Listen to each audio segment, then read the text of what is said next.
আফজা রোজার প্রশান্তির আজকের ড্রিঙ্কস অ্যান্ড ডেজার্ট রু আফজা পিং লেডি। রু আফজা পিং লেডি তৈরি করতে যে সকল উপকরণ লাগবে: রু আফজা, স্ট্রবেরি, লেবু, পুদিনা পাতা, তরমুজ, নাশপাতি, ক্রিম, লবণ ও পানি। রু আফজা পিং লেডি তৈরি করতে প্রথমেই নাশপাতি ছোট ছোট টুকরো করে কেটে নিন।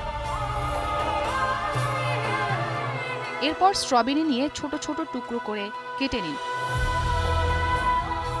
এবার একটি তরমুজ ফালি করে কেটে নিন। ফালি করা তরমুজ থেকে একটি গোল চামচের সাহায্যে গোল গোল করে তরমুজের টুকরো তুলে নিন। এবার একটি ব্লেন্ডার নিন। প্রথমে ব্লেন্ডারে রু আফজা নিন। এরপর কিছু পুদিনা পাতা ও লেবুর রস দিয়ে দিন। এবারে টুকরো করে কাটা স্ট্রবেরি দিন। এর সাথে দিন টুকরো করে কাটা নাশপাতি, গোল করে কাটা তরমুজ। এরপর এতে ক্রিম যোগ করুন। সবশেষ এতে দিন পরিমাণ মতো পানি ও সামান্য লবণ। এবার ভালো করে ব্লেন্ড করে নিন।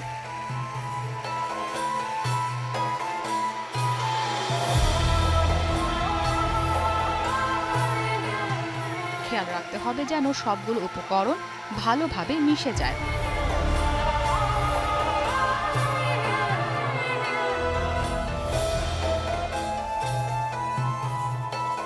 এরপর পরিবেশনের জন্য আপনার পছন্দমতো গ্লাসে ব্লেন্ড করা মিশ্রণটি ঢেলে নিন।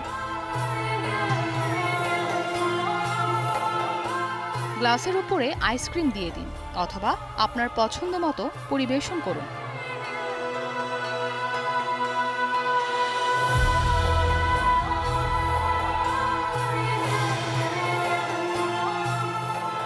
তৈরি হয়ে গেল মজাদার রু আফজা পিং লেডি।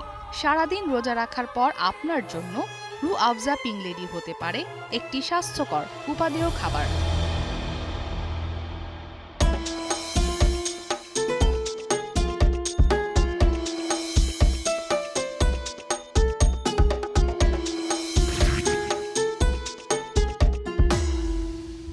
ইফতারে সবারই চাই রু আফজারি পরশ, স্বাদে আর গুণগত মানে করে না পোষ। চাই রু আফজারি পরশ, চাই রু আফজারি। শত বছরের স্বাদ, শত বছরের আস্থা, শরবত রু আফজার সঙ্গে ইস্পাগুল ফ্রি।